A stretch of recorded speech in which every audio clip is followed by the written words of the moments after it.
Welcome back, Shore Kings. The last chance to play games have been officially announced for PlayStation Plus for the month of September, and time is tight. I'm breaking down 4 games I've personally finished, so I'm here to tell you which games are worth playing, all with no spoilers to the story. So let this series be your last chance to play guide. The timestamps are included and the time to beat cards will be displayed. Chapters are in the description, so pick what game you've thought about playing and skip right to it. Or watch the whole thing if you haven't decided yet. The games we will be covering this month are F.I.S.T, the Plucky Squire, Night in the Woods, and Road 96. For each game, we will do a quick rundown of the story, the gameplay, what makes this game unique, who is it for, is there time for a platinum, and any criticism I had for the game. So like 4 mini game reviews in one video, all about the games that are leaving. So if you were thinking of playing one of the games that was leaving, this video will finally let you decide which game you should start today. You only have 10 days. So drop a like for the algo if you appreciate this type of content, and let's get started. Now, every month we do try to predict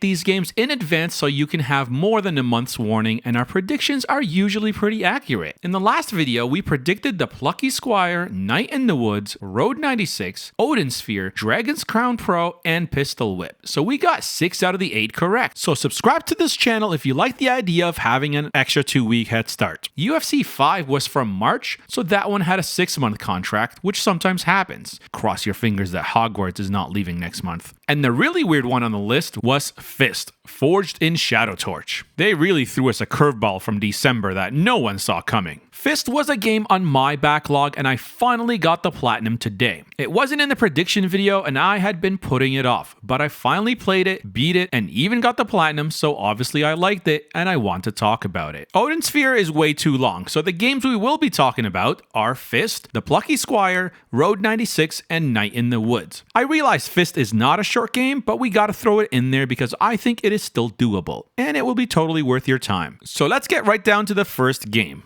F.I.S.T, Forged in Shadow Torch. Story. The story, I don't want to say too much about it, but basically you are a retired fighter that operated mech suits in a diesel punk world inhabited by anthropomorphic animals. There is a robot army and you get pulled back into the conflict. I know it seems weird looking at a rabbit with a giant mechanical fist on his back, but once you see him in the full mech suit, you'll realize, oh, this is just part of his suit, and then it all starts to make sense. I'm not going to say too much about the plot, other than to say it's just animals versus robots. Gameplay. F.I.S.T is a Metroidvania. You fight and you platform. You explore a large interconnected city. The map looks like this. There are 2 different ways to fast travel. Now, because it is a Metroidvania, that means that as you unlock new abilities, you can create shortcuts between these maps. There's the long way that you first take, and then there's the more efficient way when you backtrack later to collect items with your new abilities. These are the pillars of a Metroidvania, revisiting previously explored areas with new abilities to get items that were blocked before and unreachable. So you'll become very familiar with the map as you play this because there's a lot of going back and forth.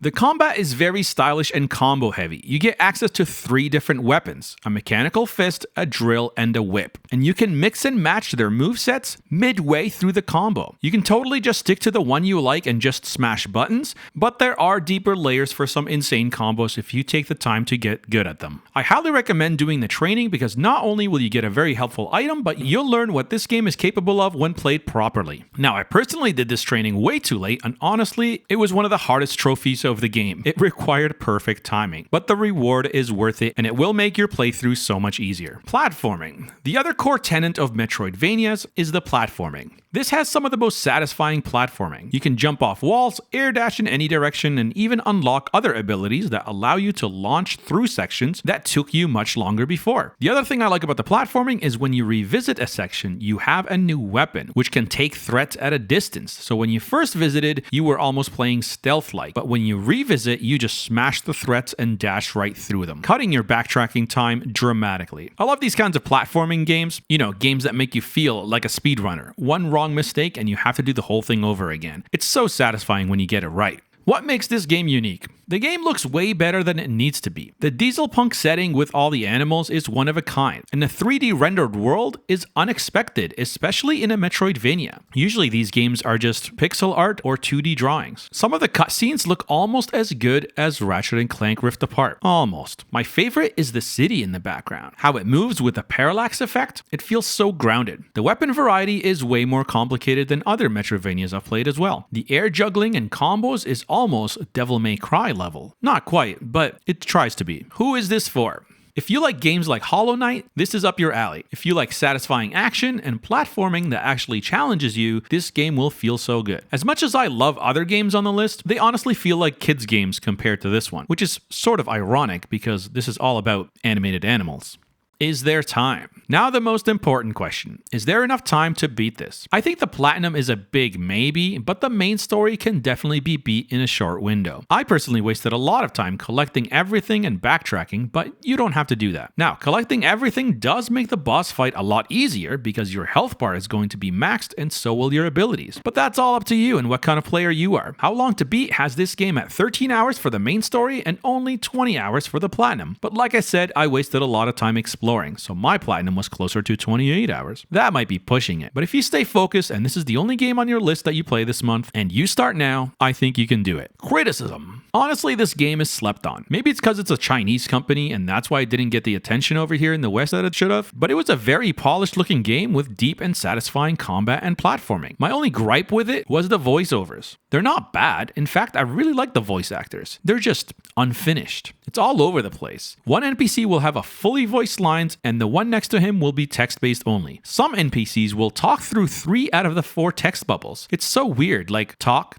just text, and then back to talking. Sometimes the voice line doesn't even match the text line. Luckily, the main protagonist was more ironed out, but it just felt a little bit unfinished in the voiceover department. Aside from that, it's a very capable and competent Metroidvania. Highly recommended, very satisfying to play. Let's move on to the next game. The next game I would recommend is Road 96. Nothing like the last game, and has the lowest score out of all the games mentioned today, but I think it's one of the best. Story. Let's talk about the story. This is a bit too on the nose and will hit right at home depending on where you're from. It's a political story set in the 90s in a fictional state, but you get to choose which side of the coin to be on. There is an authoritative government and an election is happening around the corner. There's rumors that runaway teens are being put into work camps and you don't want to risk it. You want to get out of the country. You basically choose a runaway teenager and that's how each run starts. Every teenager is trying to cross the border on Road 96. So they come from all over the country and have different motivations and outlooks. You have to manage their energy meters by finding food and resting and generally trying to avoid being arrested. You can steal or you can beg or you can even work so you can afford it. At the end of each mini level, you can choose to sleep there, hitchhike, take a bus or cab if you have the money, or even drive if you have a car. This will determine the next section. So if you decide, for example, to take a bus out of there, the next level will start and the scene will play out on a bus. The NPCs you run into will show up in different runs. They can either help you or hurt you. It's fun seeing different sides of the NPC and how they treat different kids along the way. The story is procedurally generated. It's different every single time you play it, and your choice from one teenager's run will affect subsequent runs with the other teenagers you play as.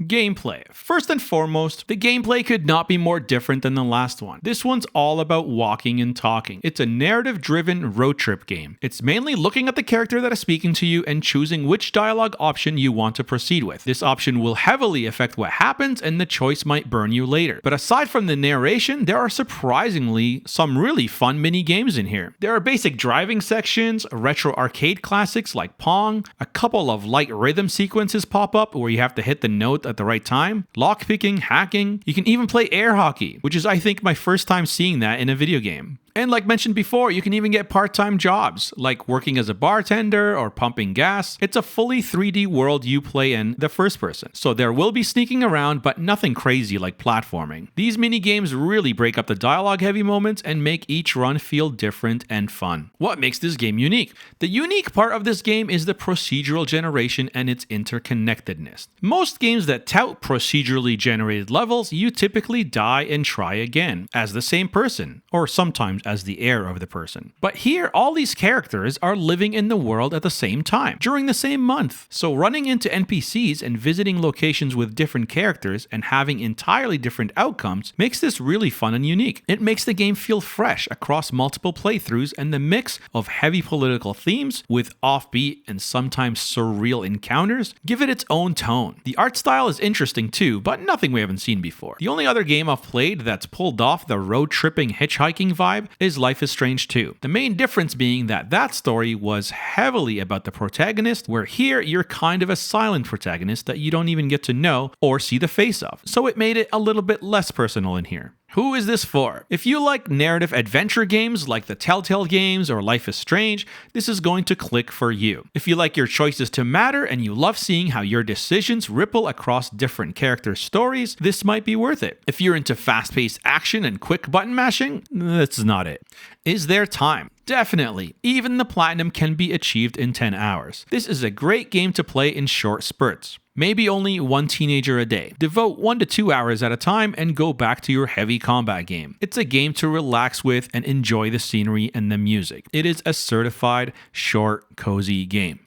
Criticism. The main thing that was annoying in this game is you can tell it was built for PC and ported to console. Whenever a console game shows a mouse cursor, you know it's going to take some getting used to. The hardest part of this game was honestly trying to look at the face of the character that's talking to you. You had to point the cursor right at their face for it to register. So for me, it took some customizing of the mouse speed and sensitivity just so I can talk and move on. I feel like they could have ported it way better. And the other gripe I had is actually just the voice of one of the characters. The little boy is very clearly voiced by a grown woman. Not like a Bart Simpson's impression, but sometimes it's just a regular woman talking. It just felt so unauthentic to the point that it was distracting at times. Wait, is every criticism going to be the voice actors? Moving on. The next game on the list was a day one drop for us. It's been here for 1 year and it's time for it to go. The Plucky Squire. I was personally really excited to play this one after seeing the trailer, and I played it as soon as it dropped. The concept alone hooked me in. You live in a children's book and the levels change by flipping the pages. You're running along flat illustrated pages, and then the next thing you know, you pop out of the book and are inside the kid's bedroom, jumping into mugs and post-it notes and avoiding cockroaches. It is such a fun concept for a game, so let's get to the story real quick. The story. The story is a pretty simple one. Jot, your main character, is the good guy of the book, and the bad guy of the book has a meta moment and realizes he always loses because he's always in the book as the bad guy. So the villain hatches this plan to kick Jot, you, out of the book so he can go on with his plan uninterrupted. So not only does the book change, but also in our world, the 3D world, the new books without happy endings suffer in sales, and the real 3D world is affected as a result of this 2D villain taking over the books world. It's lighthearted and easy to follow, but you gotta give it credit for being so clever. It's full of charm and that Saturday morning cartoon personality, with a bit of meta fourth wall breaking introspection.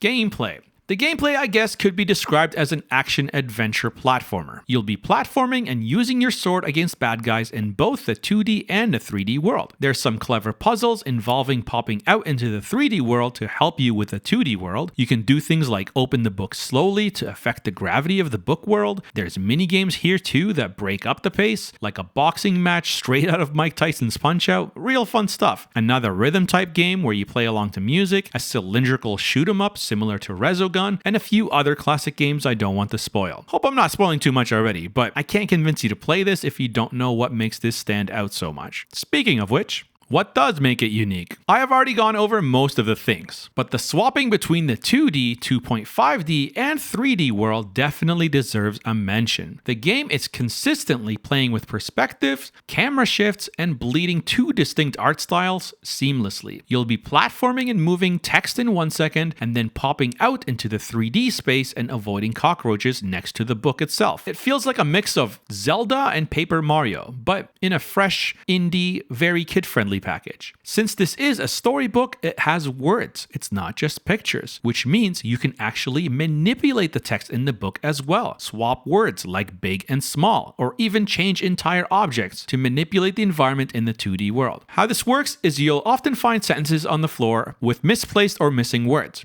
You can look around for new words and hope you can swap them in order for it to make sense and help you progress. Now, some of the sentences you come up with are not necessarily for the puzzle, but a few combinations do reward you with a trophy, so feel free to experiment when mixing up words. Who is it for?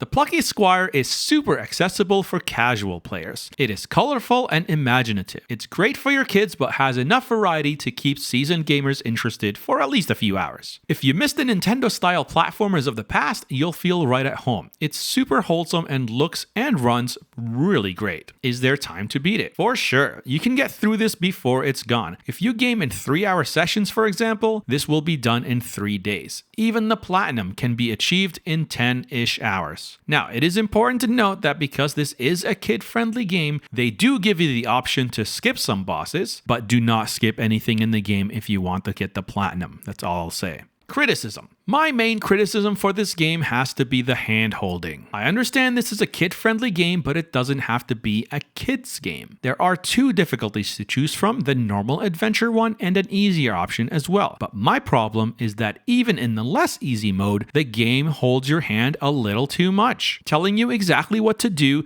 and not giving you enough time to think or explore. And it's really disappointing too, because there's like this mini wizard character that you can talk to if you ever get stuck, and he helps you out if you choose to talk to him. But my issue is, even if you avoid him, the game stops to make sure you are doing the right thing. And I didn't like that freedom being taken away. Aside from that, it's a very charming, unique short game, and I wish to see more like it. Just don't dumb it down as much.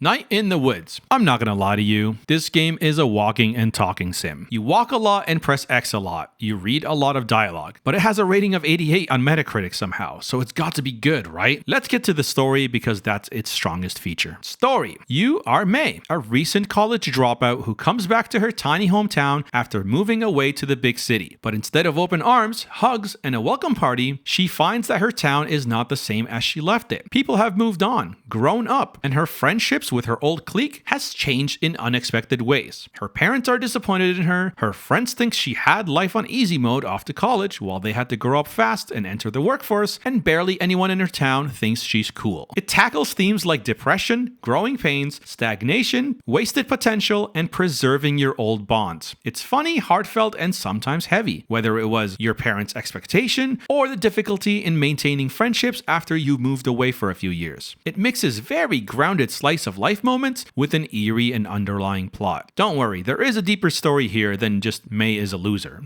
Gameplay. Every day you wake up, say hi to your parents, go outside, talk to your neighbors, meet up with your old friends, and get up to an adventure. At the end of the night, you go back to your old room, chat on the laptop a bit, maybe play a game, maybe look at the mirror and realize what a loser you are, then you finally go to bed and play through a dream sequence. Then you wake up and do it all over again. The gameplay features platforming, puzzle solving, exploration, and a few fun minigames. My favorite is when the game shifts into first-person perspective and you get to see their hands. The minigames are fun too, especially when you reunite with your old bandmates for band practice. The songs are catchy even though the lyrics are all text-based. On her laptop, there is a fully fledged dungeon crawler. It's so good, and I honestly spent more time playing this minigame within a game than the actual game itself. What makes it unique? I feel games are often so larger than life and fanatical. Even the slice of life games that are supposed to be relatable, like Life is Strange, usually have some huge twist like time travel to make them more interesting. So I'm going to give this one points for just trying to keep it real. It's rare to see a game capture that feeling of early adulthood struggles and small town life so well. The cast, as silly as they are, feel very realistic. You got your serious friends and your jokesters. Your conversations and who you choose to spend time with shape the story. You get to dive deeper into each friendship and grow closer to all of your old friends. And one more thing that makes this game really unique is the character called Lori Myers. Just a super deep cut for any NoFX fans in here. I don't think I've ever seen NoFX mentioned in a video game except for maybe Tony Hawk Underground.